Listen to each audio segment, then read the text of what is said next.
This episode of Fertile Talks is sponsored by ilmeds.co, an international mail order pharmacy specializing in fertility medications. If you're looking to save significantly on your fertility treatments without compromising on quality, ilmeds.co is an excellent choice, offering up to 80% of retail prices. And as a special offer to our listeners, use the code FT24 at checkout to receive a $50 discount on your order. For your convenience, you can find a link to their website in the episode show notes. Thank you, and let's get started.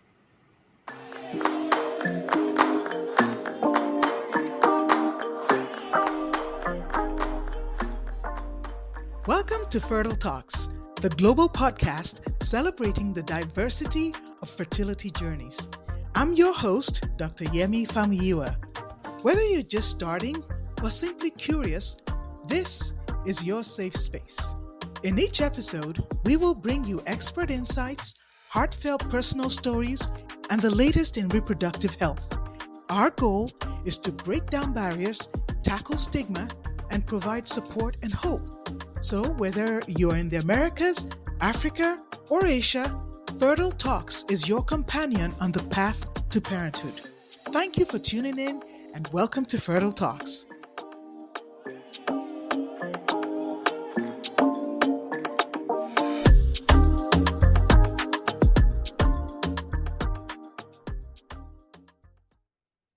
Good morning. This is Dr. Famuyiwa with another episode of Fertile Talks. So today I'm going to discuss a little known entity or not frequently thought of, and that is the impact of tuberculosis, TB, on fertility. So it's a little known fact that tuberculosis can actually cause infertility. Tuberculosis in some areas of the world is the reason 19% of patients who have infertility are suffering from it.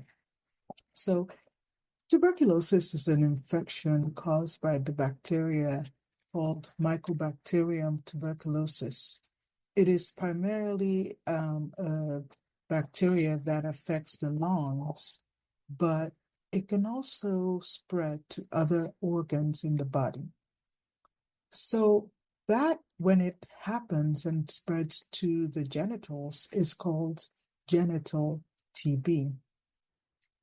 People who have genital TB usually have no obvious symptoms until they experience infertility. Now, how can tuberculosis spread to the genitals? It can either spread there from the lymphatic system or from blood vessels. So let's talk about what it can cause in women, and then we'll shift over to men.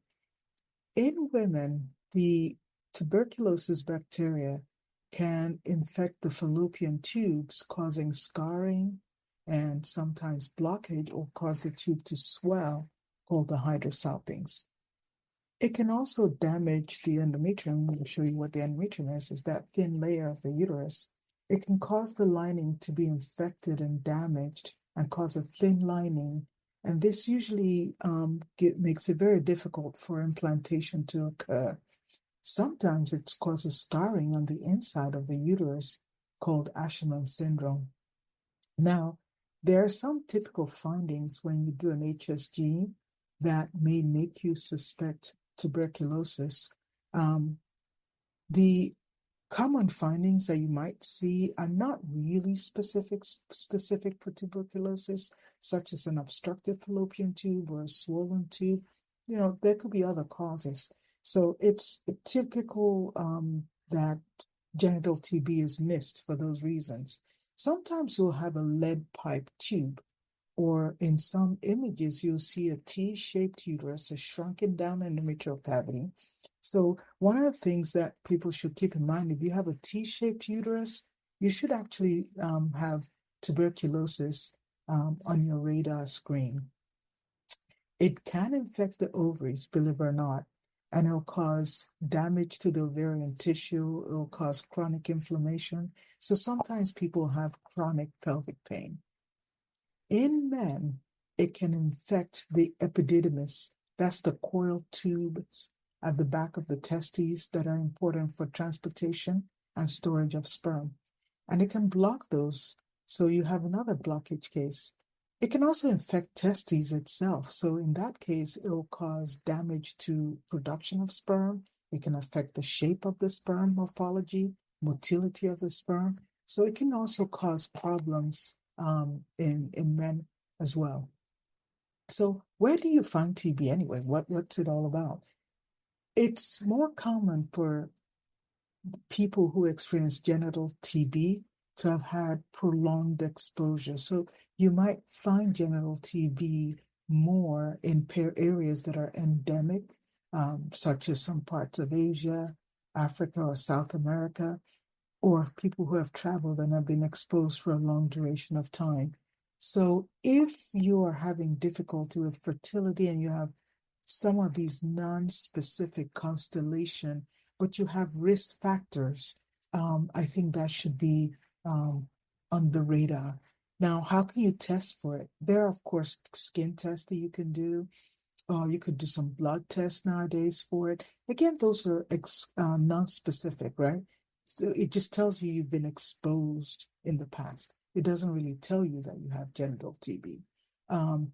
People who get an endometrial biopsy done, the biopsy specimen itself can be tested to see if the TB DNA is in the endometrial layer. That's a PCR test. So those may help in terms of diagnosing. Chest x-rays, yes, will be positive if you have active TB or you may have scarring from previous infections. Again, doesn't really clue you if you have genital TB. So it just, your index of suspicion has to be high when you see a constellation of things. So can it be treated? Absolutely. Antibiotics can treat the bacteria. Sometimes you need to treat it for up to 6 to 9 months or longer. But understand, TB is a very slow growing bacteria, and that's the problem we have. Some people may have had TB in the past, but it was not sufficiently treated, and then can reactivate later on as genital TB. And don't get me wrong, you really want to treat TB before you get pregnant, because you don't want it to reactivate in pregnancy, jeopardizing the life of the mother and jeopardizing the life of the baby as well. So sometimes TB causes what is called caseous degeneration. Sometimes you'll see it, and it can also spread in bone. I know I've had encounters with patients who've had TB infecting their bone and they had no clue, and had an incidental MRI or CT finding that showed, wait a minute, what's going on with the spinal bone here? It looks like it's basically replaced by TB.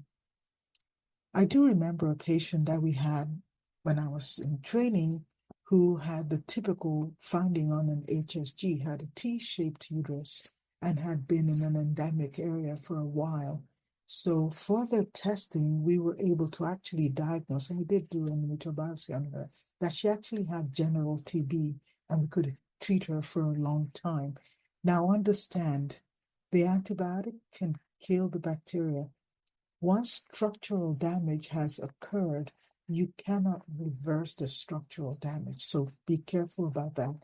If the structural damage is just limited to the tube, then maybe assisted reproductive technology can help with treatment.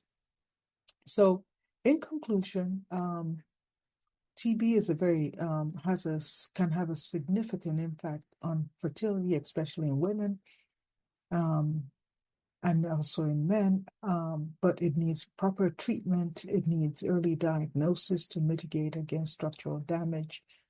So the key thing is, if you have a history, share your history completely with your providers so that that index of suspicion can start to ratchet up, and a diagnosis can be made appropriately. So once again, this is your host, Dr. Famuyiwa. And if you like this message, please like, share, and subscribe. It does really help us continue to provide this to our listening audience. Thank you.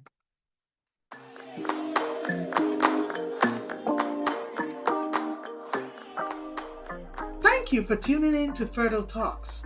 We hope today's episode has provided you with valuable insights and support for your fertility journey.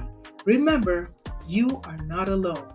Now, if you have any questions or topics you'd like us to cover, please simply leave us a comment. And please don't forget to like, share, and subscribe with a friend. Your ratings, your shares, and your reviews are greatly appreciated and is going to help us serve more of our listening audience. Thank you once again. This is Dr. Famuyiwa.